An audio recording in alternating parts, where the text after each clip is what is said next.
Guys, here we have it again. Back nine. A little bit later on a Saturday night, but I do have here for you the top 10 back nine speculation worthy 80s toy cartoon comics. So stick with me now as we break down what CBSI, the writers, throw out there for you. So check this out for you.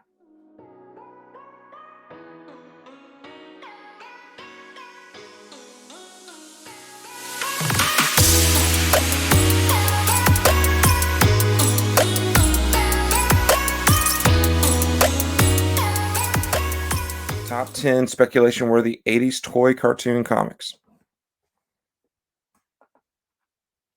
First one we have up here is Mask.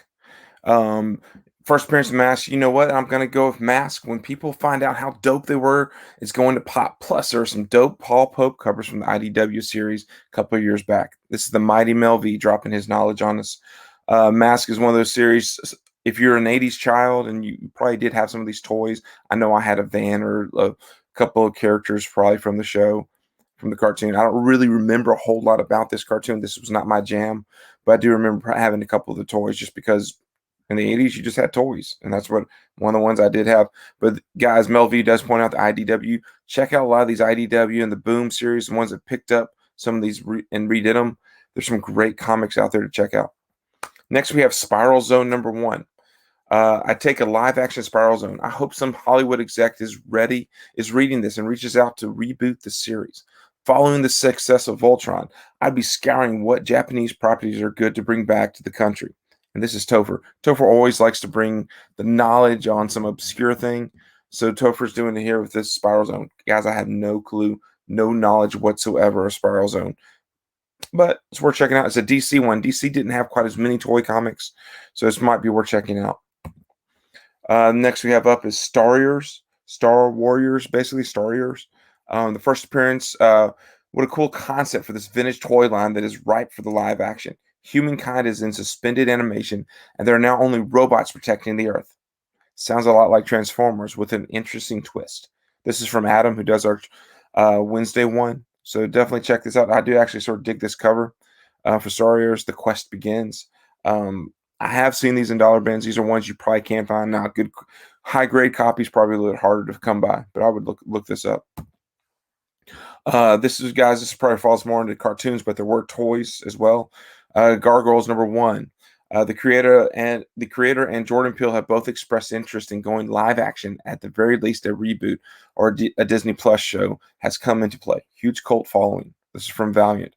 Guys, I dig this book. It has sort of a glossy foil cover to it, embossed a little bit. This popped, I guess, 6 months ago, maybe a year ago now, but still it's huge potential. When they do come out with the Gargoyles new series on Disney Plus, if they do actually do that like they've talked about, this could really have a lot of potential. So I would check that out for sure. I know I've had a few copies of this, and I'm holding back a few just in case news does come. Sticking with the Disney theme here, we got Darkwing Duck, the first appearance of Darkwing Duck, a Batman parody that won the hearts of many in the 90s. Awesome take for its times, and the comic reboot at IDW has been a success. Already optioned and look to follow up on the success. This is Jason Searle. Guys, I have this issue. The Disney Adventures comics you can find have that. The series is sort of fun to collect. And then the IDW, there's some great variants in that one. So I would keep an eye out. These popped as soon as Disney Plus came out and they had all the Disney afternoon shows. A lot of the Disney cartoons popped and all the comics based off of them popped. So there's a great chance that but I still think there is potential, especially for this show. Silverhawks, first appearance of Silverhawks. Silverhawks has some of the best toys in the 80s. Anyone who watched them came out with the Thundercats at that time. Prices on the #1 are already beginning to spike, but I see lots of more room in that book, especially in the newsstand. This is Mike Morello from Cover Tunes and Cover Fire. Guys, he mentions, if you read the article, you also see he talks about, I don't have enough space on the card to drop everything. Talks about that he remembers watching Silverhawks and Thundercats coming on in the same hour on Saturday mornings. So he has a special place in his heart just thinking through that. I don't remember this myself. I have my 4 80s cartoon shows I remember watching a whole lot. This was not one of them. I do remember Thundercats. ROM. Rom's first appearance is Rom. Rom is part of that Hasbro verse. The IDW comics have been recommended by me for years. So let's give the people what they want and bring Rom on the screen. This is from Andy, who does our Indie Spotlight.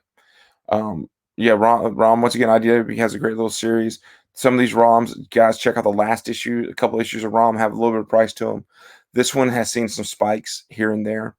There's some great crossovers. I think the crosses over of X-Men in issue like 15, 16, 17, somewhere right in there. Bill Sienkiewicz does some great covers in the later issues. So I've had my eye on ROM because they show up in dollar bins and $2 bins all the time. Visionaries #1, the first appearance of the Visionaries. This is published bi-monthly by Star Comics, which Star, for a little bit for Marvel, was the one that did their own little, it was Marvel's like cartoon series. That He-Man came through there, Thundercats, Heathcliff, Top Dog, a Top Cat, or whatever. It's published bi-monthly by Star. It's only lasted 6 issues from November 1987 to September 1988. While #1 is a great book, I would also look for the final 2 issues. Low print runs and last issues can always command a premium as completionists look to fill out their sets. That's from Peter Renna. He's definitely right. A lot of these cartoon, the first issue is a big one to grab, and then like the last few issues, just because they're typically harder to find. This is Centurions #1, the first appearance of the Centurions. Never ever seen this book before, but Phil breaks it out.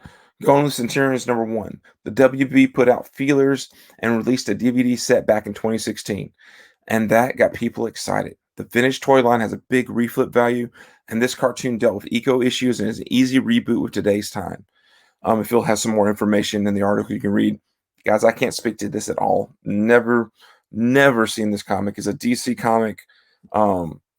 Just never seen anything about it. It sort of sounds like a little bit of a mix-up thing, like Captain Planet and Mask or something like that. So who knows? And guys, here's a big boy. This one is not cheap right now. It's climbing in value, but there's still a lot of room to grow. DC Comics presents 47. Give me a good live-action Masters of the Universe. Give me Hordak and make it all badass. If you want to compete with a mouse, you also going to have to do the Orko right. I say this as a kid of the 80s, but the Masters of the Universe is greater than Thundercats, especially Skeletor, right? That's from Ben C. This is his honorable mention. Guys, Masters of the Universe is not cheap. They're probably the most expensive, but there are still hidden gems in there to go after.